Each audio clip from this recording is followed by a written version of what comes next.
Judiciary, ఇందులో రిపీటెడ్గా వచ్చే టాపిక్స్ సుప్రీంకోర్టు అండ్ హైకోర్టు.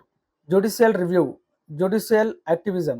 ఇందులో వెరీ ఇంపార్టెంట్ టాపిక్స్ వచ్చేసి రైట్స్. రైట్స్ అంటే న్యాయస్థానం ఇచ్చే అధికారిక ఆదేశాలు. ఇవి ప్రధానంగా ఫండమెంటల్ రైట్స్ రక్షణ కోసం వాడతారు. ఫండమెంటల్ రైట్స్ లో 5 టైప్స్ ఆఫ్ రైట్స్ అనేవి ఉంటాయి. First one habeas corpus. దీని మీనింగ్ వచ్చేసి ఎవరైనా అక్రమంగా అరెస్ట్ అయితే కోర్టు ఆ వ్యక్తిని హాజరు చేయమని ఆదేశిస్తుంది. నెక్స్ట్ మండమాస్. దీని మీనింగ్ వచ్చేసి ఒక ప్రభుత్వ అధికారి తన విధి చేయకపోతే కోర్టు అతనికి పని చేయమని చెబుతుంది. నెక్స్ట్ సర్టియరీ. దీని మీనింగ్ వచ్చేసి లోయర్ కోర్టు ఇచ్చిన తప్పు ఆర్డర్ను హయ్యర్ కోర్టు రద్దు చేస్తుంది. Next prohibition. దీని మీనింగ్ వచ్చేసి లోయర్ కోర్టు తన అధికారాన్ని దాటితే హయ్యర్ కోర్టు ఆపేస్తుంది. Next quo warranto. ఒక వ్యక్తి సరైన అర్హత లేకుండా పదవిలో ఉంటే కోర్టు ప్రశ్నిస్తుంది. ఇవి ఫండమెంటల్ రైట్స్ లో వెరీ ఇంపార్టెంట్ రైట్స్.